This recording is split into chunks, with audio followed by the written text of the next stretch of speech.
Hello, Assalamualaikum warahmatullahi wabarakatuh. Selamat datang ke siri Weekly Outlook untuk hujung minggu ni. So hari ni 26 hari bulan 7 2026. So kita akan buat kita punya Weekly Outlook kita untuk pair Gold XAU USD. Ni ada belum apa-apa lagi dah ada orang komen dah ni. Kan? Iria Hus cakap cuba tengok BTC. BTC by the way kita tak buat outlook untuk BTC, tapi kalau hari ni ada kesempatan maybe kita akan tengok jugalah BTC, sebab BTC pun lately ni dia ada buat pergerakan-pergerakan yang menarik jugalah untuk kita trade sebenarnya. Dan even hari tu pun Ai ada trade satu kali dekat BTC. Minggu lepas saya ada trade satu kali dekat BTC. Dan BTC ni somehow dia walaupun dia sama-sama dengan gold, which is gold XAU USD, dia Bitcoin ni adalah BTC USD.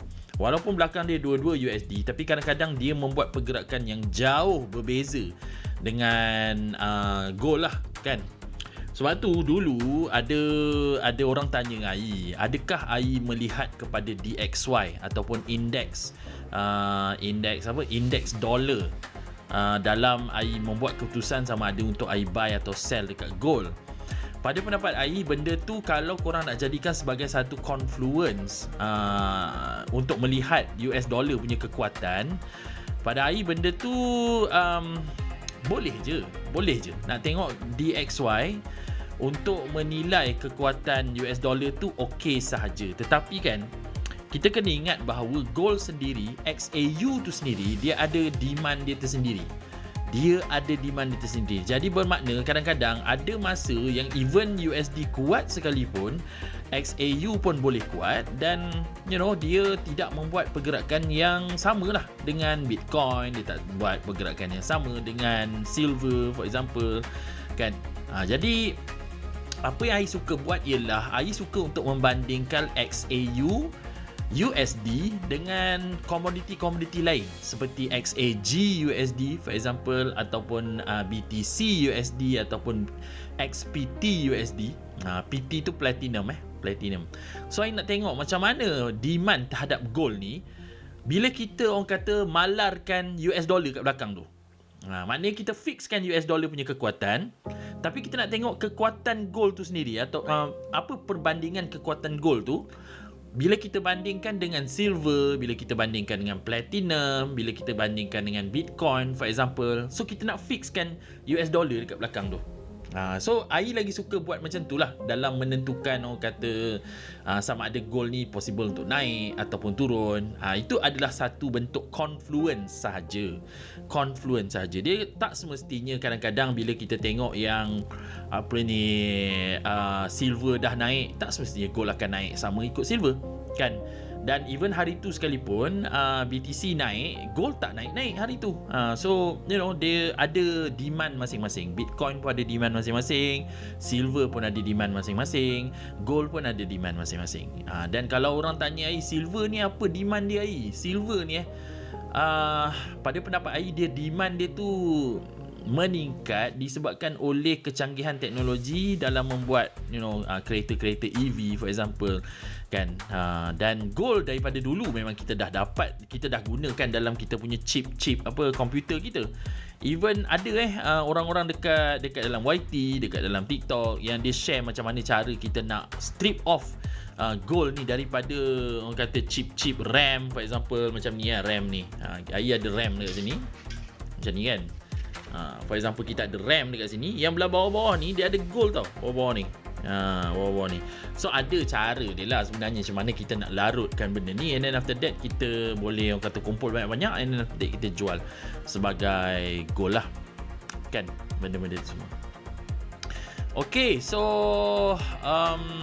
tengok macam mana kalau ada masa nanti kita try tengok BTC USD jugalah. Iria Hus, sekejap lagi kita tengok macam mana. Thank you Abang Khalil Rasul sebab share kita punya live stream. Dan guys, kalau boleh tolong naikkan sikit kita punya likes kita ni kan. Likes kita ni sendu 2k like je. so that lebih banyak live kita ni lalu dekat lebih banyak FYP orang lah. Tolong naikkan sikit kita punya like kita ni, tolong. Alright, so I'm Vakila cakap yang paling besar tu 1.3 atau jam satunya bang. 1.3 awak cakap berkenaan dengan apa ya ni? Yang paling besar tu 1.3 atau jam 1 ya bang? FOMC. Kalau I tengok FOMC pada 30 hari bulan Julai nanti akan ada. Tapi ini bukan FOMC. Ini adalah interest rate decision. Adalah kaitan lah sikit. Ada kaitan jugalah dengan FOMC kan.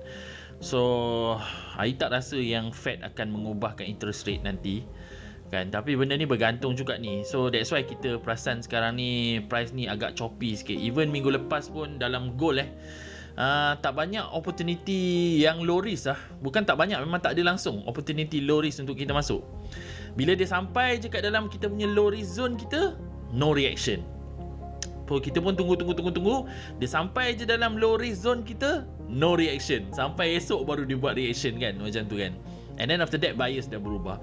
So minggu lepas memang a tough week lah. Even AI pun dekat dalam AI punya account prop firm AI hanya ambil 3 trade sahaja minggu lepas. Satu dekat silver, satu dekat gold hit break even, satu dekat BTC USD hit break even. So 3 trade sahaja minggu lepas saya ambil guys. Dalam sepanjang-panjang minggu tu 3 trade sahaja low risk trade yang saya nampak berlaku antara 3 silver, gold dan BTC USD. So benda tu boleh dikaitkan dengan news-news yang bakal datang lah pada minggu depan ni, especially kalau kita tengok dekat MyFX book ni kan, pada hari 30 hari bulan Julai lah. Sebab 27 ni durable goods ni dia tak berapa itu sangat. 28 ni ADP employment change week ni pun tak berapa kuat sangat. Yang paling kuat sekali adalah pada 30 hari bulan Julai iaitu pada hari Khamis nanti. Sebab ada interest rate punya decision, dan juga kita ada jobless claim kat sini, GDP growth pun ada juga kat sini. So kita tengok macam mana lah nanti. Kita tengok macam mana 31 hari bulan Julai, which is hari Jumaat, ada Michigan Consumer Sentiment. So ini tak berapa nak kuat sangat lah dia punya power dia. Tapi I rasa pada hari Khamis nanti akan berlaku satu pergerakan yang agak besar lah. Tapi sekarang ni kita tak boleh nak expect sangat lah gold ni. Sebab news selalunya gold ni news selalu sendu lah. I tak tahu kenapa sekarang semenjak Trump ambil alih ni kan, news tu sendu. Bila news tu sendu, selalunya apa yang Trump cakap tu yang membuat yang banyak menggerakkan gold kan. So kita ni kadang-kadang kita sebagai trader kadang-kadang kita kena tengok pada pergerakan, orang kata kita kena tengok pada apa yang kita panggil sebagai sentiment. Sentiment betul. Niza Hamid cakap sentiment mengatasi news. Sekarang sentiment memang kuat lah. Sebab yelah, apa-apa yang akan berlaku dekat Timur Tengah tu kan memang akan mempengaruhi harga minyak. And then after that harga minyak pula, kenaikan harga minyak pula akan mempengaruhi inflasi, benda-benda tu semua. Pada pendapat AI, investor-investor lagi menyasarkan ke arah situ. Lagi menyasarkan ke arah merisaukan ke arah situ berbanding pada news-news ni. Sebab apa, data-data news ni kadang-kadang kita dah boleh agak dah kadang-kadang kan. Kita dah boleh agak. Even apa analis pun ada mengeluarkan nombor-nombor dia orang sendiri kan. So maknanya dia tak ada macam ni sangat lah, tak ada macam efek sangat dah sekarang ni macam tu. Okay, so kalau tak ada apa-apa soalan lagi yang AI boleh jawab, so mari kita terjun ke dalam ni. Niza Hamid cakap pelabur akan pegang USD sebab minyak naik. Betul. Sebab selalunya apa yang kita nampak lah dulu-dulu lah, zaman sebelum-sebelum ni, zaman perang-perang antara Israel dan juga Hamas kan. So bila perang macam tu terjadi, selalunya gold akan naik kan, disebabkan oleh international tension, disebabkan oleh ketidaktentuan dekat Middle East sana kan. Tapi masalahnya sekarang ni perang-perang juga dekat Iran. Tapi masalahnya perang kali ni gold tak naik. Gold tak naik. Gold turun pula macam tu. So dia ada kaitan dengan harga minyak lah. Sebab dulu punya perang dia antara negara-negara yang tak melibatkan kenaikan atau penurunan harga minyak. But this time perang kali ni dia melibatkan Iran. Dan Iran ni dia pergi tutupnya Selat Hormuz tu, dan dia melibatkan supply chain terhadap bahan mentah lah, especially crude oil kan, tak boleh nak lalu dekat situ. So dia effect supply chain dekat situ, dan menyebabkan supply chain crude oil ni ke negara-negara lain, termasuklah Malaysia kan,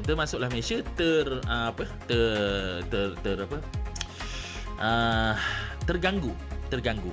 Dan seperti yang kita tahu, crude oil ni bila kita proses, dia menghasilkan diesel, petrol, bitumen, benda-benda lain kan, benda-benda yang even plastik pun boleh buat daripada crude oil. So benda ni akan effect, especially benda-benda ni akan effect logistics kan. Sebab apa, mana ada dekat luar sana, mana ada lori yang pakai elektrik lagi kan. Most of the lori semua pakai diesel kan. Kereta mungkin kita boleh cakap kereta dah pakai electric car sekarang ni kan. So untuk menggerakkan barang-barang kita daripada kilang pergi ke kedai sekalipun menggunakan diesel. Jadi bila diesel ni naik, bila bekalan crude oil berkurang, harga diesel naik, dan bila harga diesel naik, kos untuk membawa barang tu pergi ke kedai pun naik. Of course lah, pekedai-pekedai ni dia takkan serap harga macam tu. Takkan dia baik sangat nak serap harga kenaikan harga macam tu kan. So apa dia akan buat ialah dia akan lontarkan pada end user lah, macam kita lah kan, pengguna-pengguna terakhir macam ni. So itu yang akan menyebabkan kenaikan harga, inflasi, kenaikan harga.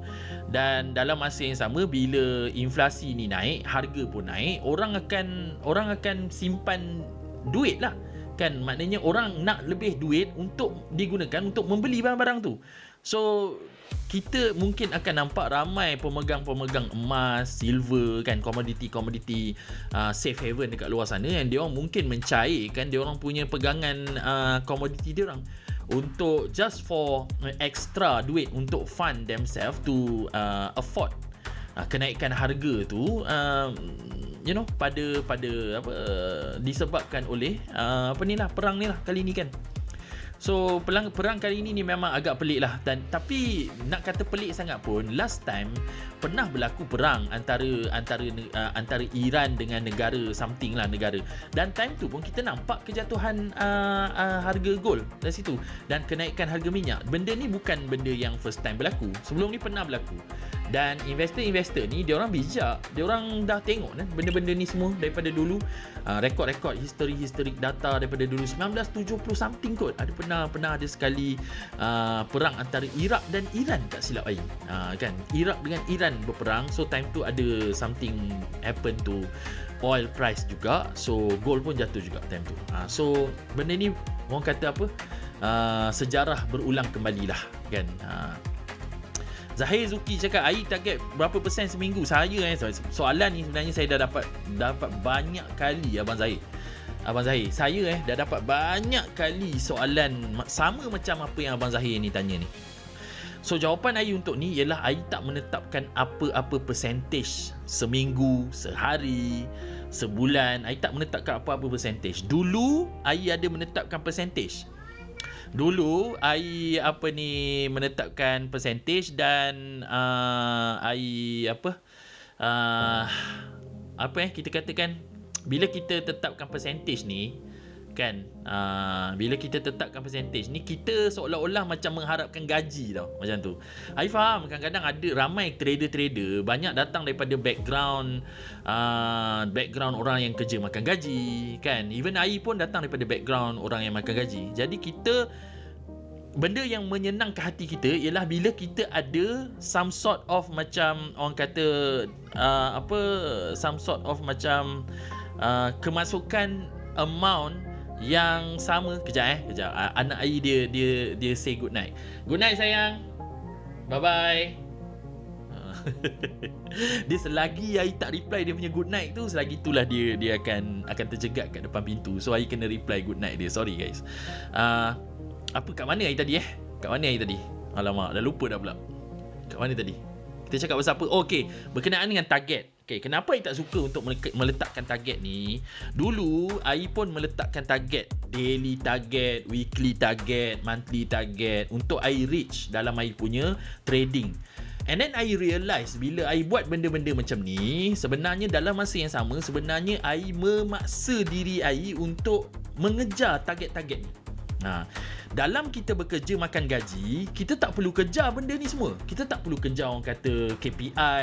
Dia bukan macam kita dapat KPI ni baru kita dapat gaji yang sama setiap bulan. Tidak. Kita reach KPI ke, kita tak hit KPI ke, gaji tetap masuk sama setiap bulan. Tapi trading lain guys. Trading sangat-sangat lain. Dan kenapa I tak suka untuk menetapkan target, daily target, weekly target, monthly target, ialah dulu bila I buat macam tu, I perasan bahawa I terkejar-kejar target ni. Bila I terkejar-kejar target ni, contoh macam satu hari I nak let's say 1000 USD for example, satu hari kan. Selagi kita tak hit 1000 USD tu, kita akan rasa something macam down tau. Kita akan rasa something down. Padahal bukan salah kita pun. Bukan salah kita. Kadang-kadang salah market. Market tu tak nak bagi kat kita. Even macam minggu lepas kan. Macam minggu lepas, kalau kita nampak low risk punya trade tak banyak ada minggu lepas. So I pun ambil 3 trade je minggu lepas. Itu pun 2 hit break even, 1 je hit DP. Kan? So bila kita tahu, bila kita cakna bahawa market ni sentiasa berubah-ubah, dia ada cycle dia kan, benda-benda tu semua. So adalah tidak waras ataupun adalah tidak logik ataupun adalah tidak orang kata yalah tak logik lah bila kita menetapkan daily target untuk kita reach for every day macam tu. Market ni ada masa dia bagi, ada masa dia tak bagi macam tu. So apa I buat ialah I buang daily target ni semua, dan apa I buat ialah I terima keadaan. Contoh macam kalau macam macam minggu lepas saya ambil 3 trade saja. 3 trade je lah yang diberi oleh market. Low risk trade yang diberi oleh market. 3 tu je lah. Kan? Banyak tu je lah yang kita akan dapat profit daripada tu. Kan? Terus terang saya cakap, minggu lepas punya profit I tak banyak sangat. Daripada 3 trade tu tak banyak sangat. Tapi at least ada trade juga kan. Ada trade juga. So I tak nak terkejar-kejar trade ni. Sebab apa? Bila kita terkejar-kejar trade, kita akan terpaksa untuk mengambil setup-setup yang low risk ni. Bukan, setup-setup yang high risk ni. Kita sebenarnya kita nak disiplin untuk cari setup yang low risk saja. Tapi disebabkan kita nak kejar daily target, weekly target, kita terpaksa ambil setup high risk. Itu yang tak nak tu. Itu yang I tak nak. I sebagai seorang trader, I sebagai seorang trader, apa yang I tak takut loss tau guys. Ramai orang cakap, trader dia mesti takut loss. Tak loss stop loss pada AI adalah something yang bukan AI takut. Sebab apa? Daripada stop loss itulah yang banyak mengajar AI erti trading ni macam mana. Apa yang kita perlu ubah, apa yang kita perlu kita perlu tukar dalam kita punya approach kita terhadap market, approach kita terhadap confirmation for example, benda-benda tu semua kan, price action. Tapi apa yang AI takut ialah AI takut menjadi seorang trader yang kita dah ada SOP. Kita nak disiplinkan SOP kita, tapi disebabkan kita nak kejar daily target kita ni, kita terpaksa break kita punya SOP kita ni. Kita terpaksa break the rule, break rule kita sendiri. Kita yang buat rule tu, kita break rule kita sendiri semata-mata nak mengejar daily target, weekly target, monthly target. Itu I tak suka. Itu benda yang I paling tak suka. Itu benda yang I paling takut dalam diri I. I takut untuk break my own rule. Kita dah elok-elok disiplinkan diri kita kan, untuk jaga, untuk hanya ambil setup low risk saja. Tapi disebabkan setup low risk tu tak hadir, kita break the rule, kita ambil setup yang high risk, end up account kita blow macam tu. So itu benda yang I paling takut sekali nak buat sebagai seorang trader. So kalau korang nak disiplin menjadi seorang trader, apa yang market tu bagi, itulah yang korang makan. Kalau dia tak bagi, janganlah makan. Janganlah trade. Tunggu sampai dia bagi. Sebab apa, market ni kalau korang kaji, dia ada cycle dia guys. Lepas dia buat sideways, dia mesti akan breaknya. Dia mesti akan break atas ke bawah kan. Time dia break tu, makanlah puas-puas. Macam tu kan. Time dia sideways, for example, kalau tak ada setup, janganlah masuk. Jangan paksa. Jangan berhalusinasi nampak macam setup tu ada. Kan, macam tu kan. So, ni, I suka apa yang Adam Trader ni cakap. Kita langgar pagar rumah kita sendiri. Yes, benda ni yang kita tak nak ni sebenarnya. Kita buat pagar. Bagus lah Adam Trader. Saya suka awak punya apa metafora awak ni. Kita buat pagar dekat rumah kita untuk menghalang daripada pencuri, menghalang daripada binatang buas masuk, tapi kita pula pergi langgar pagar kita sendiri. Macam tu. So that's why I tak suka. Kalau tak ada opportunity, I takkan masuk dekat dalam market. Because I faham dah trading ni macam mana dah. Dia bukan tiap-tiap hari akan ada setup-setup yang cun, bukan tiap-tiap hari yang akan ada setup yang boleh bagi 1000 pip, bukan tiap-tiap hari akan ada setup yang bagus untuk kita masuk. So, tugas kita sebagai seorang trader, we are paid to wait sebenarnya. Kita sebenarnya dibayar untuk tunggu sebenarnya. Dan ramai orang dekat luar sana sebagai seorang trader, diorang terkena dengan market sebab dia tergopoh-gopoh nak masuk. Bila masuk zone terus layer, tak tunggu confirmation, for example, tak tunggu pertukaran buyers. Dia main gopoh, main tak masuk kan, lepas tu kena belasah macam tu kan. So ramai orang, sebab tu broker suka masuk Malaysia ni. Sebab Malaysia ni ramai orang macam tu. Ramai orang macam tu nak cepat kaya, nak cepat ini, nak cepat itu, semua nak cepat kan. Kalau bawa kereta tu kan, kalau nak parking kan, dia nak beli makanan dekat kedai, kalau boleh dalam kedai tu dia nak masuk parking. Dia tak boleh macam dia nak senang. Padahal kat tepi sana tu ada parking kosong. Tak ada, dia tak nak parking kosong tu. Dia nak parking depan-depan kedai, double triple park kat depan kedai. Kalau boleh masuk kedai, dia nak masuk dalam kedai. Macam tu. Itu orang Malaysia. Sebab tu broker suka datang Malaysia. Kan? Sebab tu broker suka datang Malaysia. Okay. So Nizar Hamid cakap masa zaman Saddam Hussein gold junam. Betul. Zaman Saddam Hussein, sebab ada berlaku perang antara Iraq dan Iran. Yes, betul. Thank you very much Nizar Hamid. Dia cakap cikgu jangkaan minyak akan ke 120, possible gold akan turun lagi. Dia selagi minyak naik Nizar, gold akan turun Nizar. Itu apa yang nampak correlation yang sekarang ni yang tengah berlaku. Minyak naik, gold mesti turun. Minyak turun, gold naik. Macam tu. So kita gunakan correlation, yang correlation baru, bukan barulah, daripada zaman Saddam Hussein lagi kan. Benda ni dah wujud kan, correlation ni dah wujud. Jadi kita tengok macam mana apa correlation. Sebab setakat ini bila I tengok correlation antara minyak dan juga gold ni, memang berkesan. Bila kita nampak kan, minyak naik je gold turun, bila gold turun minyak naik. Macam tu kan. Iria host cakap apa feeling bila pertama kali pass first challenge, please share cikgu. Dia sebenarnya terus terang I cakap dengan korang challenge yang I pass kat belakang-belakang ni kan, sertifikat yang I dah dapat kat belakang-belakang ni, dia bukanlah sekali I try benda tu terus jadi. Tidak guys, tidak.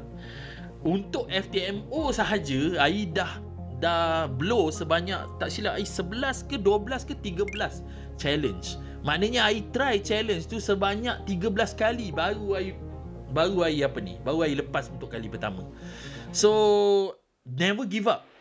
Never give up. Dan I selalu cerita benda ni dekat I punya student I, dekat dalam classroom, dekat dalam personal class kan. I selalu cerita pasal benda ni, yang I cakap kalaulah I ni boleh jumpa Nobita, jumpa Doraemon, pinjam kejap laci Doraemon dia tu, masuk dalam tu, pergi ke masa lampau, jumpa balik diri I yang dulu-dulu yang hampir give up dalam trading ni, I nak salam, I nak peluk dia, I nak cakap dengan dia thank you for not giving up. I nak cakap dengan dia thank you for not giving up, because kalau dia yang beberapa tahun lepas ni give up, I am right now. I tak berada di tahap ini sekarang. So thank you untuk diri I yang tak give up dulu-dulu kan. Dan I always ingat satu orang kata, kata-kata daripada seorang yang bijaksana lah. Dia kata The ultimate failure is giving up. Bila you give up, you akan fail. Kita tak fail selagi kita tak give up.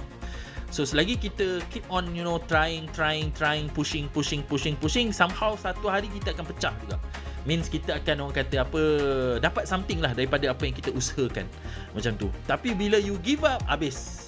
Bila you give up, habis. Agilan kawan dah cakap salam cikgu. Waalaikumsalam. ZX cakap bila volume trade kita sikit, maksudnya kita tak obses dengan market, biar market follow rule kita. Betul. Ini sangat-sangat betul. Biar market tu present setup idaman kita, then baru kita ambil. Sebab apa? Setup idaman kita ni memang akan ada punya. Tapi kalau dia tak presentkan dekat kita jangan berhalusinasi yang kita punya setup kita tu ada kat situ. Itu masalah trader-trader kita. Kan? Dia ada dia punya setup yang dia punya SOP dia yang dia nak. Katakan ada 5 benda yang dia nak. Tiba-tiba 3 je yang hadir. Kan? Lagi 2 lagi tak hadir. Tapi dia kata macam masuk je lah. Macam tu kan. Kan? Sebab terkejar-kejar sangat kan. Masuk je lah. Lepas tu kena libas. Kan? Lepas tu salahkan market. Macam tu kan. Dia sebenarnya kita yang tergesa-gesa sebenarnya. Sebab sekarang volume untuk gold ni, dia sekarang ni pada pendapat AI, dia tengah simpan tenaga ni, dia akan buat pergerakan yang besar, sama ada ke atas ataupun ke bawah. Macam tu. Tapi kejap lagi kita akan tengoklah macam mana apa yang kita boleh expect dengan pergerakan gold ni daripada pergerakan-pergerakan yang sebelum ni yang dia dah close lah kan, on weekly, on daily, benda-benda tu semua. Robert Davila cakap disiplin adalah nombor 1. Yes, betul sangat. Ajil Azli cakap bang, method seasonality problem 90%. Seasonality tu method apa? Saya tak pernah dengar method seasonality ni. MT cakap this week tak ada low, setup account pun damai. Betul. Dia sebenarnya macam ni tau MT. Kadang-kadang ada orang dia ingat bahawa tak trade tu merupakan satu kerugian. Pada pendapat AI lah kan, dan AI rasa ramai orang yang setuju dengan AI. Bila kita ada satu equity yang sebanyak sekian-sekian, bila kita tak trade, berbanding kita trade dan kita loss, adalah lebih baik kita tak trade dan kita kekalkan equity kita. Kan? Ada orang dia ingat macam tak trade ni macam something yang macam kita tak buat kerja, macam kita tak involved with the market. Pada pendapat AI, kita tak trade tu sebenarnya kita ada involvement dekat dalam market. Sebab apa? Kita still tengok market tu gerak macam mana. Kan? Oh, market ni gerak tak cantik. Okay, aku tak nak trade. For example. Aku backup, for example. Kan? Itu sebenarnya adalah satu kejayaan juga sebenarnya. Kejayaan dalam kamu memilih setup-setup yang low risk sahaja. Macam tu kan? So, kalau nak grow account, always cari setup-setup yang low risk lah. Jangan masuk setup-setup yang high risk. Nanti kena belasah kan, marah market pula kan. Macam tu. Most Wanted cakap bang, abang pernah loss tak? Berapa paling besar abang loss? Saya selalu loss. Even dalam saya punya community pun, even dalam saya punya prop firm trading pun. Dan kalau kamu masuk Most Wanted, kamu try masuk saya punya Telegram channel. Okay, dalam Telegram channel saya, setiap kali saya dapat payout daripada account prop firm saya dekat FTMO, saya akan share dengan audience, dengan subscriber, saya punya account saya tu macam mana saya trade. Saya akan share semua profit saya, semua loss saya, kamu boleh check dalam tu. Dia bukan all the time, bukan 100% profit, bukan 100% biru. Ada juga time-time yang kena break even, ada juga time-time yang kena loss. So kamu boleh check benda tu. Dan AI tak rasa takut, tak rasa malu, dan tak rasa orang kata tak best pun. Untuk share dengan korang AI punya losses saya. Sebab apa? Satu benda yang AI boleh bagi tahu ialah daripada losses ni lah AI dapat belajar sebenarnya macam mana untuk jadi orang kata jadi trader yang lebih baik. Sebab apa? Bila kita loss, for example kan, kita loss sebab kita tak ambil confirmation. Okay, now kita dah belajar. Okay, sebenarnya kita kena ambil confirmation. Kalau kita ambil confirmation, loss ni aku boleh elakkan. For example macam tu. Kaki race _mybusjb cakap dah berapa tahun dah bidang ni bang? Lebih daripada 5 tahun bang. Saya dah trade lebih daripada 5 tahun. Ririn cakap AI risk berapa persen sehari? Saya hanya boleh risk 1% dan ke bawah sahaja. Okay. Bukan soalan kamu tu I ubah sikit dia punya konteks dia. Kamu tanya I risk berapa persen sehari kan? I jawab balik dengan I boleh risk berapa persen sehari. Sebab apa? Dalam platform trading I dah kena limit I punya risiko I dengan especially dengan FTMO lah kan. Sebab yalah mungkin kita selalu sangat pay out dan dia nampak kita ni sebagai trader yang berisiko untuk kaut dia orang punya duit. Jadi dia orang dah riskkan I 1% sahaja setiap entry setiap jam 1% per entry per hour. Itu risk yang I kena sekarang dengan FTMO. Tapi 1% tu pada I tak ada masalah pun. Kalau account kita 200k for example, 1% tu adalah 2k. For example kan 2k, jadi still banyak je. Kalau kita riskkan 2k and then kita aim untuk dapat satu nisbah 2 for example RR kita dah dapat 4k dah. 4k kali 4 dah RM16,000 kan. I tak ada masalah dengan restriction yang diletakkan oleh FTMO ataupun mana-mana platform-platform yang lain. Just disebabkan I ni banyak kali pay out dengan diorang. I faham diorang mungkin dia tak nak kita ni pay out banyak-banyak sangat. Tapi tak ada masalah untuk I. Selagi mana duit tu still orang kata dia boleh proses pay out kita dan dia bayar pay out kita dengan baik. Lantaklah dia nak letak apa-apa rule sekalipun. Dia nak 1% ke 0.35% ke 0.5% je. I trade je ikut apa yang dia letak. Sebab apa? Account tu bukan account yang bukan duit I pun. Itu adalah account yang diorang bagi dekat I yang risk free.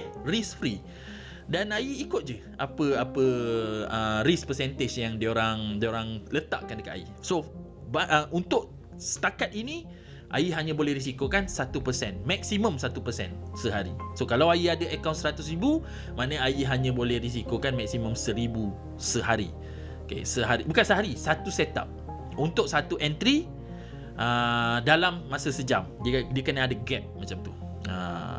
Hafiz TPC cakap diorang pun untung juga kan 20.80 ya. Tapi sekarang AI dah sampai 10.90 dah. Maknanya AI dapat 90, diorang dapat 10% lah macam tu. Okay guys, so kita dah berceloteh ni. AI dah menjawab soalan korang selama berapa minit dah ni? Sekejap, AI tengok sekejap. AI dah menjawab soalan korang selama ini dah berubah sikit lah. Dashboard TikTok live studio ni dah berubah sikit lah. AI pun dah lupa dah berapa banyak dah lama dah. Kita start tadi lebih kurang dalam ni kan. Ni kan.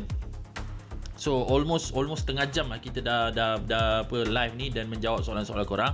So mari AI start dengan ni mari AI start dengan kita punya weekly outlook kita.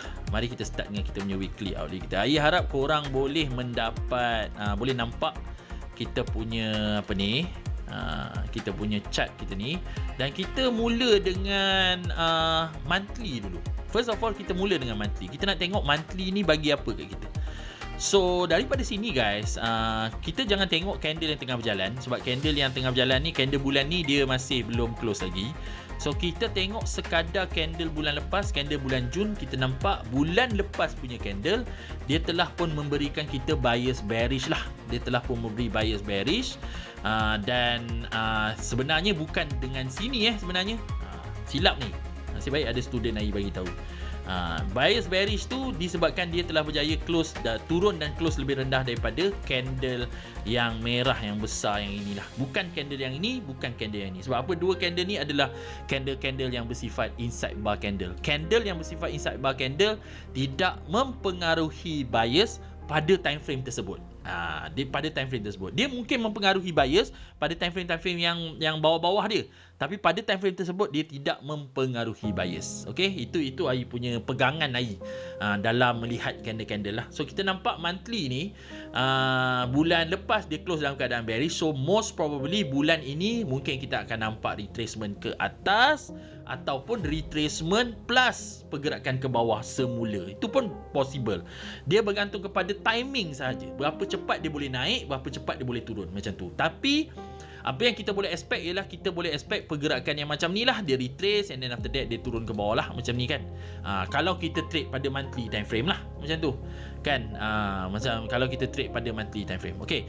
Jadi kalau kita dah boleh expect yang monthly ni nak turun, kita kena check juga pada lower time frame. Kita tengok adakah lower time frame ni menyokong pergerakan monthly yang kita cakap tu kan. So menyokong tu maksudnya apa? Menyokong tu maksudnya adakah weekly ni dia bagi bullish punya dia bagi bullish punya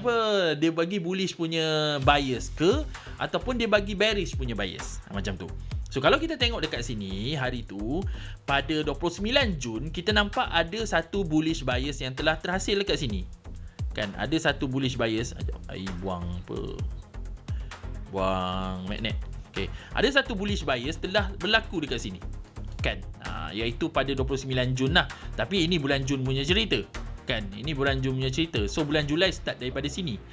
So hari tu kita expect price ni untuk bila kita nampak keadaan macam ni, kita expect price ni untuk naik, betul tak? Untuk naik ke atas.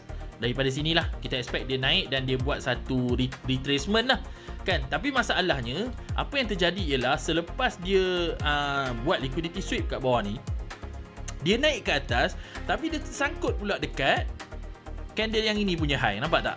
Dia buat pula liquidity sweep kat candle yang ni punya high, and then after that dia turun ke bawah macam ni. Dan benda ni kalau korang perhatikan, dia sangat-sangat logik. Sebab apa?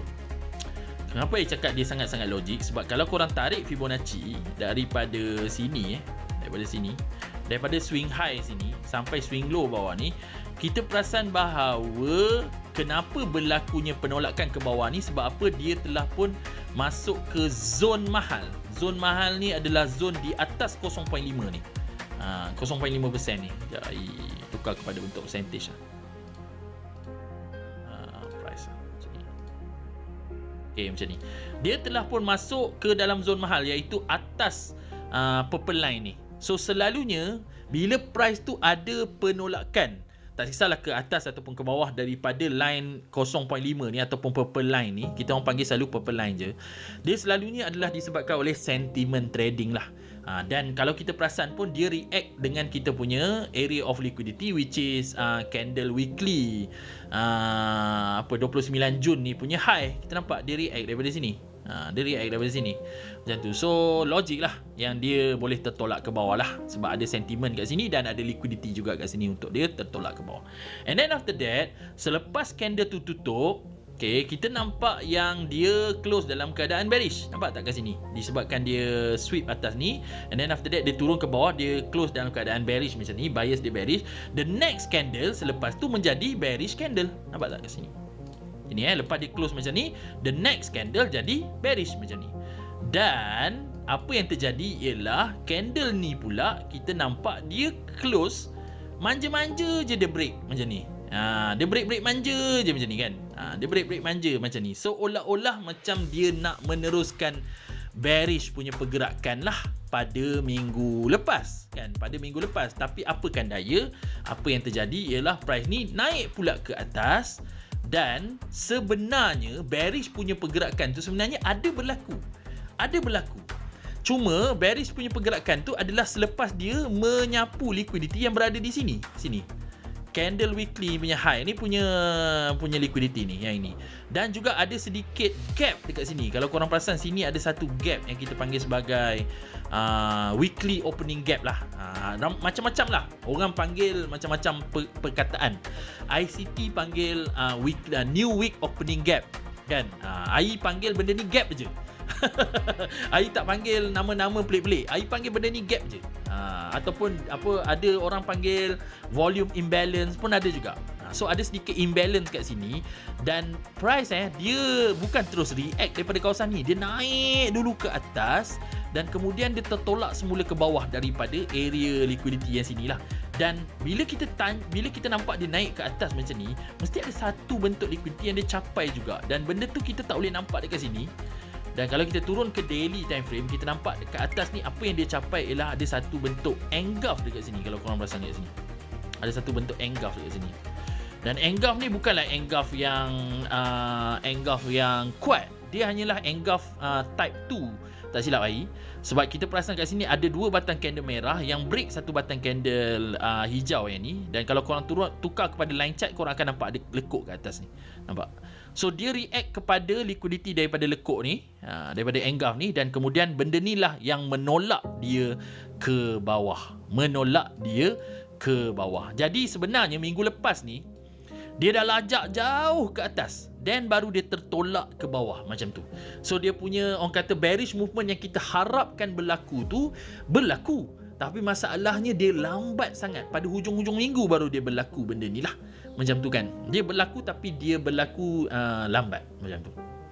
So bila kita nampak benda ni dah berlaku dan kita padam sebelum-sebelum ni punya pergerakan, kita nampak yang minggu lepas pun candle ni dia membuat bearish bias. Dia continue membuat bearish bias sebab dia tak berjaya close lebih tinggi daripada shadow high candle merah yang ini. So minggu ini maybe kita akan dapat pergerakan bearish lagi. Kita mungkin akan dapat pergerakan bearish lagi. Tapi dekat mana kita nak expect pergerakan tu akan berlaku, kita kena tengok pada lower time frame lah, which is daily. Dan kita kena tengok ada tak daily range yang berlaku dekat sini kan. Daily range yang berlaku kat sini. Kalau I tengok dekat setakat daily time frame, kita nampak kat atas ni ada satu swing high kat sini, tapi bawah ni belum berlaku satu swing low lagi. So kita maybe kena tunggu 1 hari macam tu kan. At least 1 hari lah. Kita kena tunggu 1 hari lagi supaya bawah ni akan register sebagai satu swing low yang valid untuk kita gunakan sebagai kita punya tiang, sebagai tiang untuk kita punya Fibonacci kita kan, macam tu. So kalau belum ada range lagi, so kita jangan trade pada time frame itu. Senang je. Kalau bila I tak nampak ada range yang berlaku dekat time frame tu, I simply takkan trade pada time frame tu. Sebab apa? Dia belum menunjukkan julat pergerakan yang orang kata yang valid untuk kita trade. So mungkin boleh, kenapa saya cakap macam tu? Sebab maybe boleh jadi tiba-tiba hari Isnin price ni turun macam ni. Turun macam ni. Kalau dia turun macam ni, so kita tak boleh anggap yang bawah yang I tanda yang ini sebagai satu swing low. Sebab there is a possibility yang price ni boleh turun macam ni. So kalau dia turun macam ni, so belum ada swing low lah. Bawah ni mungkin akan berlaku swing low pula macam tu. So I simply tengok kalau tak ada range, I takkan trade pada time frame tu. Trade tu maknanya nak swing trade ke, position trading ke, sebab ini daily time frame kan, macam tu. So sekarang ni bila tak ada range, apa kita perlu buat ialah kita perlu turun pada lower time frame untuk mencari range yang kita boleh trade sampai kita nampak range yang kita boleh trade. So sekarang ni belum ada range bearish, jangan cakap bullish. Kenapa? Mungkin ada orang tanya, cikgu ni ada bullish range ni cikgu, kenapa kita tak trade daripada sini? Sini ada satu swing low, atas ni ada satu swing high, kenapa kita tak trade daripada sini cikgu? Kan? Ni dah ada range ni, dah complete range ni. Kenapa saya tak ambil range yang ini? Okay, jawapannya ada pada time frame atas ni. Ini adalah range bullish. Apa yang korang nampak ni adalah range bullish range. Tapi bila kita tengok pada weekly time frame, weekly time frame punya bias adalah bersifat bearish. Jadi kita tak nak trade melawan bias pada higher time frame ni. Kita tak nak trade melawan bias dia. Kalau boleh kita nak ikut higher time frame tu punya bias. Tapi selagi dia tak buat bias, kita tak boleh nak trade lah macam tu kan. Nak ikut dia punya bias dia tu pada higher time frame punya pergerakan tu, macam tu. So I simply akan ignore sahaja range bullish pada daily time frame ni yang berlaku. Mungkin kita boleh nampak kenaikan daripada sini, kita tak tahu kan. Mungkin kita boleh nampak kenaikan daripada sini. Tetapi itu bukanlah satu pergerakan yang sebenar yang mungkin akan berlaku. Sebab apa? Higher time frame weekly kita bearish kan? Macam tu. Sebab apa? Pergerakan pada lower time frame dia always akan melengkapi pergerakan yang higher time frame. Macam tu. So kalau higher time frame dah kata dia nak ke bawah, lower time frame dia naik macam mana sekalipun, tiba satu tempat dia akan U-turn dan dia akan jatuh ke bawah juga. Macam tu. So kita tak nak ambil pergerakan yang melawan arah dia, sebab benda tu akan menjadi high risk untuk kita. High risk untuk kita. Kenapa I cakap benda tu high risk? Okay, korang pernah tak jumpa keadaan macam ni? Okay, I tanya crowd. Okay, pernah tak korang jumpa satu keadaan? Ini semua atas kajian I. Benda ni semua atas kajian I. Okay, korang pernah tak jumpa satu keadaan di mana korang nampak ada price ni dia dah buat satu swing low kat bawah ni. Kemudian dia naik ke atas macam ni, lepas tu dia buat satu swing high macam ni. Macam ni. Kan. And then after that, korang pun rasa bila korang dah nampak ada satu swing low kat bawah ni, and then after that korang dah nampak dia buat satu swing high kat atas ni, kan. Tapi masalahnya higher time frame sebenarnya sekarang ni tengah bearish. For example lah, tengah bearish. Tengah bearish ke? Sekejap. Yalah. Higher time frame sekarang ni tengah bearish. Macam ni. Pernah tak korang nampak bahawa higher time frame tengah bearish ni? Higher time frame tengah bearish. So, kenaikan yang korang nampak yang berlaku ni, kan, walaupun korang nampak benda ni bersifat bullish, tetapi sebenarnya ini adalah satu bentuk retracement sahaja untuk pergerakan besar pada higher time frame yang bakal berlaku macam ni. That's why kalau siapa yang tak tengok pada higher time frame, dia ingat benda ni bullish, dia pergi masuk buy bila price ni retrace at least 50%, price tu akan gerak sikit, and then after that belasah ke bawah macam ni. Mesti ramai orang pernah kena benda ni. Betul tak? Cuba komen sikit. Korang pernah tak kena benda-benda macam ni? That's why kita, guys, sebagai seorang trader, kita jangan terlalu obses sangat dengan time frame yang kita tengah tengok. Kalau kita tengah tengok H1, make sure jeling H4 ataupun daily tu macam mana. Kalau kita tengah tengok daily, make sure jeling tengok weekly tu macam mana. Kalau kita tengah tengok weekly, kalau kita nak trade dekat weekly, tengok monthly tu macam mana. Macam tu. Tapi janganlah orang kata tengok banyak-banyak sangat sampai atas. Dia just orang kata at least satu batang lah. Satu time frame ke atas je lah. Macam tu. Kan? Jadi kalau higher time frame tu cakap bearish, bila korang masuk buy, korang akan kena libas lah. Sebab apa? At the end of the day, dia nak pusing juga. Kan? Dia nak pusing juga. Sebab apa? Dia nak ikut yang higher time frame punya pergerakan. Satu lagi contoh yang Ai boleh bagilah. Okay? Ini semua atas kajian Ai sendiri dan Ai bagi dekat korang. Okay? Katakanlah korang ada satu keadaan di mana korang nampak ada satu bearish engulfing. Katakan macam ni. Korang nampak ada satu bearish engulfing, ada hijau, lepas tu ada merah sebelah macam ni. Okay. Ini dah confirm kita perlu cari sell, betul tak? Confirm kita perlu cari sell. Dan ramai orang, apa dia buat ialah bila dia nampak bullish bearish engulfing macam ni, apa dia buat ialah dia try untuk cari buy ke atas, retracement buy ke atas macam ni. Ini sebenarnya satu pergerakan yang berbahaya tu, guys. Kenapa? Pernah tak korang nampak bearish engulfing macam ni, dia tak buat retracement? Apa jadi? Dia terus turun ke bawah, dia terus junam, dia terus buat satu batang candle ke bawah macam ni. So macam mana? So macam mana kalau case macam ni? Kan? So macam mana? Kalau bearish engulfing ni, dia tak nak retrace ke atas. Dia terus junam lagi ke bawah macam ni. So macam mana? Apa yang korang buy hari tadi tu, that's why cakap berisiko. Macam tu. Kalau sekadar scalping mungkin boleh lah, tapi scalping yang berisiko, Ai memang tak nak ambil benda-benda yang berisiko ni kalau dalam trading kan. Biarlah kita tunggu sampai price tu retrace kat tempat yang betul kan. Tak kisahlah dia nak buat ke penurunan yang jauh-jauh macam ni sekalipun, at the end of the day dia akan retrace balik, guys. Kita bagi je dia gerak. Contoh macam case macam kan, dia dah turun 2-3 batang candle macam ni, at the end of the day dia akan retrace balik ke atas. Bila dia retrace masuk kat tempat yang kita nak, daripada sinilah kita sepatutnya masuk sell ikut bias yang dia dah bagi ni. Ikut bias ni. Kita sepatutnya cari pergerakan yang ini. Daripada sini ni punya pergerakan ke bawah. Inilah pergerakan yang low risk untuk kita. Bukan pergerakan yang naik membuat retracement ni macam ni. Tapi macam biasalah, trader-trader Malaysia ramai yang tak boleh tunggu benda-benda macam ni. Bila dia nampak benda macam ni, dia pergi buy daripada sini. Boleh, tak ada masalah kalau korang ambil pada lower time frame. Sebab apa? Kenaikan macam ni pada lower time frame, dia mungkin menjadi satu setup low risk juga. Boleh, tak ada masalah. Tapi Ai tak sukalah ambil macam ni. Sebab apa? Kadang-kadang even though tiba-tiba walaupun kita nampak seolah-olah macam dia turun macam ni, kita boleh expect dia buat retracement, tapi tiba-tiba candle tu buat sebatang lagi merah macam ni. Macam mana? Kan? Takkan korang tak kena benda-benda macam ni? Mesti pernah kena kan benda-benda macam ni. Kan? Mesti pernah kena benda-benda ni. Jangan tipulah. Kan? Sebab apa? Ai dah trade 5, 6 tahun, 7 tahun kan. Ai dah trade lama-lama. Ai tahu benda-benda ni antara benda-benda yang Ai selalu kena dulu. Jadi Ai dah tak nak dah ambil pergerakan-pergerakan yang melawan arah market ataupun melawan bias kan. Ai hanya ambil pergerakan yang mengikut arah market je. Walaupun Ai kena tunggu beberapa hari, walaupun Ai kena tunggu seminggu, pun AI akan ikut pergerakan market macam tu.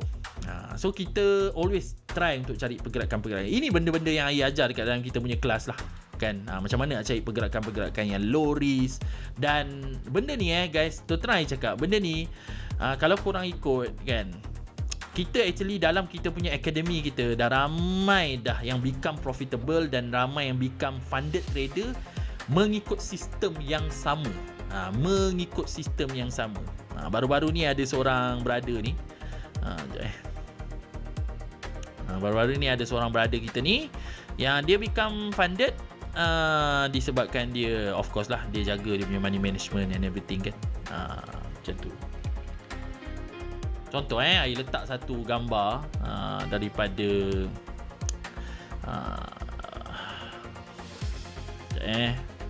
tak boleh masuk gambar. Tak boleh.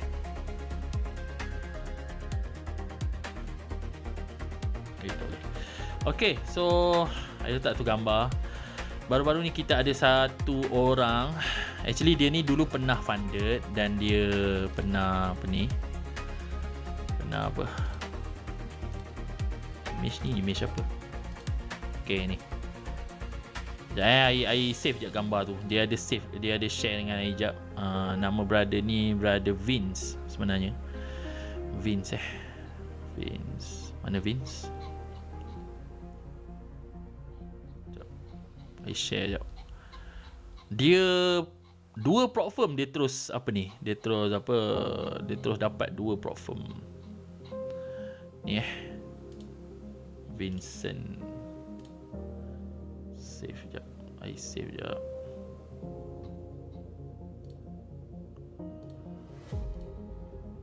Ada dua prop firm yang dia funded dan kita mengikut benda yang sama je. Pemilihan setup yang bagus, pemilihan setup yang high risk low risk. Sekejap kadang benda-benda ni semua nak masukkan gambar pun masalah kadang-kadang ni. Dan ini dia punya verification certificate dia bagi kat I. Okay, ni brother Vincent. Nama penuh dia Vincent Embaran lah. Nama dia Vincent E lah. Ni satu 19 Julai hari tu dia share dengan I yang dia dah pass verification dengan FTMO. Okay, I harap dia ada dalam ni untuk verify benda ni. Dan kemudian dalam masa yang sama dia dapat juga funded dengan 5%. So dua prop firm sekali dia funded. Dia funded dua prop firm sekali. Korang boleh try scan QR code kat sini untuk korang valid. Korang tengok sama ada benda ni valid atau tak valid. Ada orang cakap cikgu ni cikgu create sendiri ke? Mana ada. Saya tak ada masa nak create certificate macam ni. Korang boleh scan sendiri QR code kat sini untuk korang tengok. Okay. Alright, so berbalik kepada berbalik kepada kita punya chart kita. Sekejap, balik kepada chart kita. Biar I baca sikit lah komen dekat sini. Hafiz TPC cakap IC, apa yang you see? Iria Harus cakap macam mana nak dapatkan profit 80-20 ke 90-10. Kamu kena konsisten lah. Kena konsisten profitable. Dan dia ada syarat-syarat dia sebenarnya. Kalau FTMO nak tukar daripada 80-20 kepada 90-10, korang kena ada dia punya syarat-syarat dia. Dan sebelum ni pun Ai ada cover benda ni dekat dalam ada satu video dekat dalam TikTok yang Ai buat berkenaan dengan benda ni. So kamu boleh try Iria Hus kan, kamu boleh try untuk cari video tu dekat dalam TikTok. Ada Ai buat berkenaan dengan macam mana nak tukar daripada 80-10 ke 90-10. Tapi kamu kena konsisten lah, itu je kan. Lepen Dos cakap Big Boss Candle. Muhammad Anwar Arifin cakap cikgu collab dengan prop firm ke? Saya pernah collab dengan prop firm juga sebelum ni. Dan lately ni saya dapat banyak collaboration request daripada luar negara lah. Daripada luar negara, daripada Hong Kong, daripada China. So saya pening juga kadang-kadang nak collab dengan diorang ni. Sebab apa? Dia suruh kita buat konten dalam bahasa Inggeris. Kita pula boleh cakap bahasa Inggeris, faham je bahasa Inggeris, tapi kita tak cakap hari-hari kan. Bila kita tak cakap hari-hari, itu yang kadang-kadang orang kata pelat-pelat sikit tu bila nak cakap bahasa Inggeris. Tapi Alhamdulillah lah, kan. Satu benda yang ai boleh bagi tahulah dengan korang ialah bila korang buat konten ataupun korang ada banyak subscriber dekat dalam TikTok kan, satu hari nanti korang akan sampai satu tahap di mana collaborator, orang-orang apa, jenama-jenama kat luar sana, dia akan contact korang. Sebab apa? Kita ada audience kan. Bila kita ada audience, diorang of course diorang nak orang kata jual barang dia ke apa ke, dia akan datang kat kita. Dia akan datang kat kita untuk kita promote barang dia lah. Tapi ai memilih juga.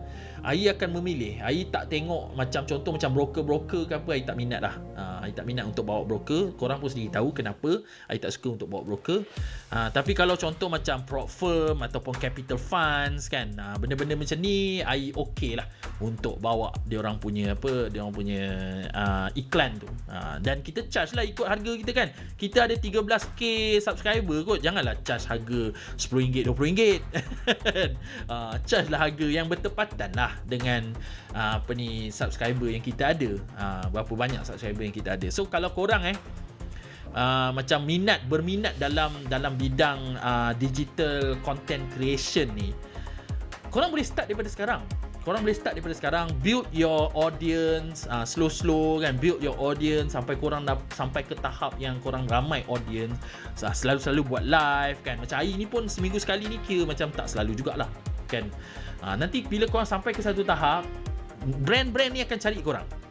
Brand-brand akan cari korang untuk collab dengan korang, buat video untuk dia, for example macam tu. Sebab apa? Ai perasan ai tak tahulah sama ada korang perasan ataupun tidak. Lately ni kalau korang tengok dekat dalam TikTok kan, kalau korang tengok dekat dalam TikTok, brand-brand macam BYD, brand-brand macam yelah, apa-apa brand yang diorang jual, macam jual something dekat dalam live, I tengok diorang punya live, diorang sendu guys kan. Sendu, serius sendu. Kadang-kadang ada 2 orang je yang tengok, kadang-kadang ada 3 orang je yang tengok. Live kita lagi best daripada diorang. Live kita lagi ramai orang tengok daripada diorang. Sebab tu kadang-kadang brand-brand macam ni, diorang pada pendapat ai lah, korang tak payah buat live korang sendiri. Macam BYD ke apa ke kan, tak payah buat live korang sendiri. Apa yang korang perlu buat ialah korang kena masukkan iklan-iklan korang ke dalam live-live yang ada view yang banyak-banyak macam kita ni. Macam 80 view, 100 view, 200 view kan. Masukkan iklan-iklan korang dekat dalam content creator yang ada dia punya audience dia sendiri. Macam 81 orang. Contoh tiba-tiba BYD cakap dengan ai, boleh tak saya nak sponsor kamu punya live. Setiap kali live kamu perlu cakap, okey, belilah kereta BYD. Kereta BYD bagus, jenis scan. Boleh je kan, ai boleh je. Tapi satu live I akan charge lah dia berapa ratus USD for example kan. Kita charge lah satu live, let's say 200-300 USD for example macam tu kan. Korang dia ready nak bayar benda tu ke tidak, itu bergantung pada dia orang. Sebab apa? Ai nampak lately ramai orang jual barang live sendu. 2-3 orang je tengok, 5 orang, kadang-kadang tak sampai 10 orang macam tu. So dia orang kena tukar sikit dia orang punya strategi. Ini pada pandangan ai lah, sebagai seorang content creator lah kan, yang belajar berkenaan dengan digital marketing, bagai-bagai ni semua kan. So dia orang kena tukar strategi. Tak boleh macam tu. Sebab apa? Orang bila dia nampak live tu daripada orang BYD, dia akan tahu dah live ni cerita pasal BYD. Tak nak lah cerita, tak nak lah. Dia terus swipe je kan. Dia terus swipe. Malas lah nak tengok macam tu. Tapi bila orang tu join benda-benda yang menarik, contoh macam price action yang kita belajar sekarang ni kan, tiba-tiba ai cakap, okey, belilah contoh macam tiba-tiba ai cakap, okey, belilah getah rambut ni, for example macam tu kan. Tengah-tengah bercakap macam ni kan, tiba-tiba ai cakap, okey, ai ada satu getah rambut yang ai guna, getah rambut ni sangat bagus, for example macam tu kan. Belilah benda ni, for example. Sekejap je, kita jangan cakap banyak-banyak. Kita cakap, lepas tu bagusnya getah ni sebab dia elastik guys. Tunjuk-tunjuk sikit kan. Tunjuk-tunjuk sikit getah rambut, sebab rambut ai panjang kat belakang ni kan. So getah ni elastik, dia tak senang putus, for example. Nak ikat rambut senang macam tu, for example. Sekejap cukup je. So and then after that orang akan macam, okey, getah, cikgu ai pakai getah macam ni macam tu kan. Korang pun beli, for example macam tu. So dia dah lain tau sekarang. Lain. Dia tak sama macam 2, 3, 4 tahun lepas punya social media. Dia dah lain sekarang ni. Dia lebih kepada personal branding. Betul. Ni siapa cakap ni? Ai baru nak cakap personal branding. Chati SX cakap, betul lagi social media sekarang lebih kepada personal branding. Yes, lebih kepada personal branding. That's why kita bawa branding yang sama sahaja, iTrader. Kita tak bawa branding lain. Kita tak bawa branding teknik bunian ke apa. Kita tak ada. Kita ada teknik, bukan teknik lah. Kita ada brand yang sama je, iaitu iTrader. Dan korang bila korang type iTrader dekat dalam Google kan, korang akan nampak muka I juga. Korang tak nampak muka lain. Macam tu. Okay, so Mr. Adam cakap, ni bursa saham ke cik? Bukan bursa saham ini gold. Tipa tertipu cakap, dia follow saya, thank you very much. Abang Tesla cakap, ni apa ni, gold Junam ke? Panuk cakap, salam cikgu, harap sihat-sihat je. Ya, waalaikumsalam. B Early cakap, hi I have respect for you. Thank you very much B Early. Sini kan ada cakap, salam cikgu Ai, memang ajar sampai student boleh pass prop ke? Kita ada package untuk ajar sampai funded. Ada satu package yang Ai perkenalkan baru-baru ni untuk Ai bimbing trader-trader ni sampai diorang funded. Tapi package tu dia start dengan belajar dululah, of course. Sebab apa, kita nak funded ni, nak masuk dalam prop firm ni, bukan semua teknik yang okey. Kadang-kadang ada teknik-teknik macam full margin, layer martingale tu tak sesuai macam tu kan. Dan kita always kena guna stop loss dan TP. Ramai orang kat luar sana, Ai faham, ramai orang tahu, Ai tahu ramai trader-trader kat luar sana tak suka guna stop loss. Lepas tu dia mulalah cakap stop loss ni macam ni lah, macam tu lah, macam ni lah, tak bagus lah, bla bla bla kan. Tapi stop loss tu ada for a reason guys. Stop loss tu ada for a reason, untuk halang korang daripada loss yang berlebihan. Kita gunakanlah untuk menjaga kita punya risiko kita. Macam tu. That's why Ai ajar student Ai untuk meletakkan stop loss kat tempat yang sepatutnya, di mana bila kita letak kat situ, there's high probability yang price tu takkan sentuh kita punya stop loss. Itu yang kita nak cari. Masalah diorang ni bukan diorang tak nak guna stop loss, diorang tak reti guna stop loss dengan betul. Tak reti nak letak ke mana dengan betul. Itu masalah kebanyakan trader kita. Tapi benda ni kita akan belajar lah dalam kelas kita kan. Siapa student dalam ni, dia akan tahu benda-benda ni semua. Hujan cakap, sir nak tanya apa beza account swing dengan account biasa? Account swing boleh swing lah. Kan account biasa tak boleh swing. Macam tu. AJ Love cakap, cikgu besok market open ada gap tak? Saya tak tahu. Saya tak tahu ada gap ke tak ada ke, saya tak tahu. Trend viral cakap time frame weekly ke? Tadi tu yang sekarang ni weekly.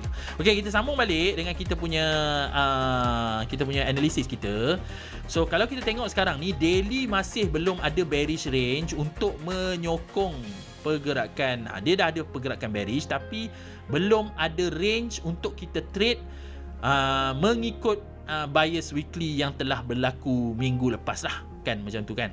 Okay. Tetapi bila kita tak ada range, apa yang kita perlu buat ialah kita turun kepada lower time frame lah, untuk kita trade pada lower time frame. Dan kalau kita perasan dekat sini, daily sekarang ni dia tunjuk apa sekarang ni? Bias daily ni. Kalau korang perasan, daily ni dia tunjuk bias bullish tau. Dia tunjuk bias bullish. Maknanya daily ni seolah-olah menunjukkan petanda yang dia nak naik lagi ni sebenarnya. Macam mana ni? Weekly nak turun, daily nak naik. Dia tak kena kan? Dia tak kena. So bila dia tak kena, kita kena layan dulu kenaikan dia ni. Layan dulu kenaikan dia sampai satu tempat, nanti dia akan start untuk turun balik. Dan bila dia start untuk turun balik mengikut weekly punya pergerakan tu, then barulah siapa-siapa yang suka untuk swing trade pada daily time frame boleh ambil position daripada situ. Macam tu kan? Boleh ambil position daripada situ. Sebab apa sekarang ni dia masih lagi menunjuk yang dia nak naik ke atas. Sebab apa? Disebabkan dia hari tu dia dah turun, tapi dia tak berjaya untuk close lebih rendah daripada shadow low candle merah yang ini. Dan benda ni logik. Sebab apa saya cakap logik? Sebab kita nampak ada satu bentuk liquidity yang kuat dekat sini, iaitu kita ada satu bullish daily fair value gap dekat sini. Satu liquidity yang kuat. So liquidity price kena react dengan liquidity ni. Dia mesti kena react dengan liquidity, area liquidity ni. Seperti mana sebelum ni, saya bagi satu contoh. Okey, seperti satu contoh. Contoh macam ni. Okey, macam ni Macam ni. Okey, contohlah macam ni. Okey. Saya bagi satu contoh. Ini seronoknya belajar liquidity. Okey, macam hari tu kat sini kita ada satu bearish daily fair value gap dekat sini. So bearish fair value gap dia membawa push ke bawah. dia membawa push ke bawah. Jadi bermakna bila price tu datang dekat sini, dia akan ada reaction di mana price tu kena push ke bawah macam ni. Kalau reaction dia tu kuat, mengikut konteks, mengikut bias, mengikut everything pada higher time frame, push ni mungkin dia boleh pecah ke bawah terus macam ni. Kalau dia mengikut konteks lah pergerakan harga yang sebenar. Tetapi masalahnya dia tak mengikut konteks, dia just a little bit reaction je daripada sini. And then after that kita nampak price tu mula untuk naik semula daripada sini. So price kena react dengan liquidity area. Liquidity area dia mesti kena react, mesti kena ada reaction. Walaupun sikit, mesti kena ada reaction. So sekarang ni apa yang kita nampak, reaction dekat sini ni adalah daripada liquidity dekat sini, bullish liquidity yang berlaku dekat sini. So that's why kita nampak ada satu reaction daripada sini. So adakah kita boleh trade daripada reaction ni? Jawapannya boleh lah. Boleh, kita boleh trade daripada reaction ni. Dengan syarat kita menggunakan bias pada daily ni dan kita turun pada 4 hour time frame, kita tengok ada tak opportunity untuk kita buy mengikut bias daily ni sekarang ni. Macam ni kan. Dan kalau saya tengok dekat 4 hour time frame, saya nampak bahawa ada satu ada satu range dekat 4 hour time frame ni. Kat sini. Balik. Ada satu range dekat sini. Ada satu swing low, ada satu swing high dekat atas ni yang dah complete dah mengikut daily punya bias tadi tu. So apa korang boleh buat? Tariklah Fibonacci.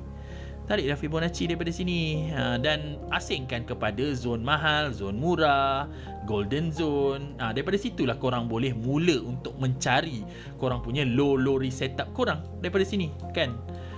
Dan kalau kita perasan kat sini price dah kena pun dengan kita punya purple line dekat sini. That's why ada rejection sikit kat sini. So kita tengok macam mana pada hari esok ni. Dan kita nampak dekat sini pun ada satu bullish fair value gap pada H4 time frame dekat sini. Ada nipis je kat sini kan. So liquidity yang possible untuk push price tu semula naik ke atas. Macam tu. Mungkin esok kita boleh nampak kenaikan terus ke atas, ataupun dia boleh turun lagi sampai bawah ni ke dalam golden zone kita ni, and then after that naik semula ke atas mengikut daily punya pergerakan tu kan, macam tu. Ataupun apa yang dia boleh buat pada hari esok ialah mungkin apa yang mungkin berlaku, sebab apa, fair value gap yang sekarang ni yang kita nampak dekat sini yang dia tengah langgar ni adalah fair value gap yang berstatus janda. Berstatus janda. Sorry kalau Ai guna perkataan-perkataan janda ke apa ke semua. Kenapa Ai cakap dia berstatus janda? Sebab price dah datang dah sebelum ni kat sini. Price dah cucuk dia dah sebelum. Dia dah pernah kena cucuk sekali. Sebab tu dia Ai panggil dia janda. Price dah datang kat sini sebelum ni. Kan? Price dah datang kat sini sebelum ni, dan now price datang sekali lagi for the second time. Selalunya apa Ai punya pemerhatian Ai terhadap pergerakan price ataupun area liquidity macam fair value gap ni, bila area tu dia price tu dah datang, dia dah tak fresh lagi, dia dah bersifat janda macam ni, ada possibility kadang-kadang dia boleh turun jauh sikit. Dia turun jauh sikit sampai ke previous day low, baru dia naik ke atas mula. Sebab apa? Kita punya previous day low ni adalah satu bentuk bullish liquidity juga daripada sini. Kan? Macam ni. So kita tengok macam mana esok, macam mana reaction price ni pada area sini yang dia tengah langgar sekarang ni. Kita nak tengok macam mana on 4 hour time frame, adakah dia membuat pertukaran arah dekat sini. Kedua ialah kita nak tengok dia masuk dalam golden zone ni, kat bawah ni, golden zone ni. Dan kita nak tengok apa reaksi dia daripada golden zone ni kan. Sebab apa, mungkin korang akan tanya, Ai, golden zone ni apa liquidity yang ada dekat sini Ai? Kan, apa liquidity yang ada kat sini untuk tolak dia naik ke atas? Ni ada satu low ni, H4 low ni ada. Kita boleh ambil H4 low ni sebagai satu liquidity. Ini pun liquidity juga. Ni H4 low ni, ini satu liquidity juga. Kan, kalau kita tengok pada H4 time frame lah, kalau korang turun pada 1 hour time frame, korang mungkin akan nampak lagi banyak liquidity kat sini. Macam ni. Kalau korang turun pada 1 hour time frame, korang akan nampak lagi banyak fair value gap kat sini. Sini ada fair value gap satu, sini lagi ada fair value gap lagi. So korang monitor, ada tak penolakan daripada area-area sini? Ada tak penolakan daripada area-area sini untuk korang tumpang kenaikan ke atas, at least sampai ke previous day high. Satu possibility hari Isnin mungkin dia terus naik sampai previous day high. Itu satu. Satu lagi probability ialah mungkin dia akan turun sampai ke golden zone, sebab kita tengok on 1 hour time frame ada fair value gap, ada liquidity yang berada di dalam golden zone ni juga. Mungkin dia boleh naik daripada sini, ataupun kalau area sini tak boleh menghalang dia untuk turun ke bawah, mungkin dia boleh turun sampai ke previous day low dan kemudian naik daripada sini. Macam tu. So ada 3 probability sekarang ni. Pada hari Isnin, apa yang akan berlaku, kita kena tengok apa yang akan berlaku. Macam tu. Sebab apa sekarang ni pun kalau kita perasan baru-baru ni ada 13 hari berturut-turut US telah pun menyerang Iran. Jadi pada pendapat AI, weekly ni memang cun-cun lah untuk dia tolak price ni turun ke bawah lagi sebenarnya. Tapi untuk dia turun ke bawah, dia kena buat retracement dulu kan. Jadi kita kena tengok macam mana, apa yang mungkin akan berlaku pada hari esok. Korang monitor je kawasan-kawasan dekat Purple Line 4052.107. Korang monitor kita punya golden zone kita kat 4045.059. Dan juga kalau dia lepas ke bawah juga, korang monitor juga dekat kawasan seperti previous day low kita dekat 4022.692. Monitor dekat situ. Ada tak perubahan arah berlaku kat situ? Kalau ada perubahan arah berlaku kat situ, korang boleh try untuk ambil trade daripada situ ke arah atas mengikut daily punya bias kita. Daily bias kita bullish kan? Dan kita ada juga satu liquidity kat sini, bullish fair value gap. Tapi benda ni, setup ni adalah setup yang bersifat sementara lah. Tak boleh hold lah. Kenapa saya cakap tak boleh hold? Sebab weekly bearish. Weekly bearish. Kalau boleh hold pun setakat sampai previous week high je lah. Kalau korang nak hold pun jauh-jauh. And then after that, daripada sini mungkin dia akan pusing untuk merespect bearish punya bias ni kat sini kan. Sampai sini je boleh holdnya kan. Macam tu. So berjaga-jagalah dalam korang punya trading. Tapi kalau korang intraday trader macam AI, kita tak perlu pun nak dapat pergerakan-pergerakan yang sebesar-besar macam tu kan. Kita dapat makan pergerakan sepanjang satu hari pun dah cukup okey dah kan. Tu dah boleh bagi kita RR yang bagus dah sebenarnya, kalau korang nak bawa trading korang ke dalam prop firm trading lah macam tu. Okey, so itu saja sebenarnya kita punya daily outlook weekly outlook kita untuk kali ini. Biar baca dulu soalan-soalan yang terakhir sebelum kita off kita punya outlook kita untuk minggu ni. Okay, so thank you very much kepada semua orang yang join pada hari ni. Dan kepada siapa yang join lambat kan, nak tengok kita punya live ni daripada mula, so suka untuk AI bagi tahu bahawa live kita ni always akan ada recorded version, di mana AI akan upload dekat dalam YT AI Trader kat belakang ni. Korang boleh search ataupun korang boleh tengok dekat dalam bio AI. Ada link dia dekat dalam link tree tu dekat situ. Korang boleh tekan dan masuk dekat dalam AI punya YT channel AI. Dan korang boleh tekan butang like, subscribe, notification, bagai-bagai semua kan. So that korang tak termiss new update video ataupun vlog yang AI nak buat kan lepas-lepas ni kan. Dan vlog by the way AI lately ni ada busy sikit, so AI tak buat vlog lagi. Nantilah ada masa AI akan buat vlog lagi lah next time. Sini kan ada cakap Cikgu AI banyak analisis dekat TradingView ke? Kenapa tidak dekat MT5, MT4? Kenapa saya tak analisis kat MT5 dengan MT4? Sebab MT5, MT4 ni kadang-kadang dia ada manipulation. Candle tu ada manipulation daripada broker tu, so AI tak suka macam tu.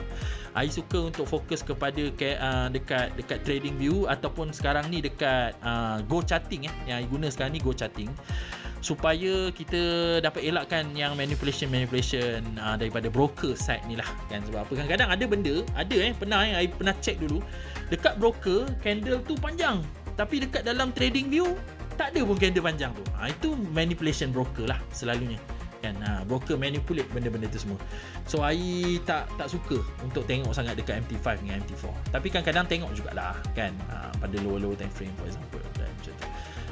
Trading value cakap H4 small sideway dulu kot, maybe boleh jadi juga, dia boleh jadi sideway juga. Agilan Kaunda cakap terima kasih cikgu. Yes, semoga bermanfaat. Sayang cakap bro pakai broker apa kat TV? Dekat TV saya pakai Wanda. Dekat TV saya pakai Wanda, tapi ini bukan broker yang saya trade. Saya just pakai chart dia saja. Saya pakai chart dia saja. Saya tak trade dekat broker, saya trade dekat prop firm. Most of the time saya trade dekat prop firm. Saya memang saya dah tak trade dekat broker. Sebab apa? Kalau saya trade dekat broker, saya kena deposit duit saya sendiri. baik saya trade dekat Profirm, saya pakai duit dia orang, kan. Lepas tu saya dapat profit daripada apa yang saya trade, duit dia orang tu dapat dekat saya. Saya tak payah depo-depo. Buat apa saya nak depo-depo kan? Macam tu. Tapi akaun saya besar lah dekat sana kan. Besar dan banyak macam tu. Sayang cakap ya faham. Alright. Okay, thank you sayang. Rasa geli-geli pula bila panggil sayang-sayang ni kan. Macam tu. Okay guys, thank you very much sebab join kita punya live kita untuk malam ni. Ada satu soalan lagi. Tanis cakap macam mana follow rule Profirm tu bang. Ini soalan macam ni soalan yang sangat basic Tanis. Jadi kamu kena buat kamu punya kerja sekolah kamu dulu untuk tengok rule-rule yang ada dekat Profirm ni. Sebab lain Profirm, lain rule dia. Macam tu. Kamu kena buat kerja sekolah kamu sendiri. Saya tak boleh nak terang satu-satu. Benda tu akan makan masa untuk saya. Okay? Alright, thank you very much guys sebab join kita punya live kita untuk hari ni. Dan kalau korang berminat untuk tengok recording, kita akan upload dekat dalam YT kita lepas ni, boleh tengok daripada mula. Alright, thank you very much guys. See you again in our next live. Minggu depan maybe Ai akan live daripada kampung. Sebab apa? Wife Ai dah beranak ke? Sekejap. Wife Ai ni due dia 3 hari bulan 8 tau. 3 hari bulan 8. Jadi kalau ikutkan, kalau dia masih belum beranak lagi, mungkin Ai akan buat live lah pada hari Sabtu ataupun hari Ahad minggu depan.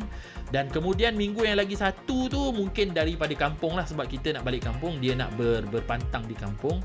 So maybe weekly outlook kita akan buat daripada kampung lah. Macam mana Ai buat hari tu dulu-dulu tu kan. Ai just tengok, tunjuk-tunjuk dekat dalam dekat screen tablet macam tu kan. Korang pandai-pandai lah kan, macam tu kan. Alright guys, see you again. Bye bye. Assalamualaikum.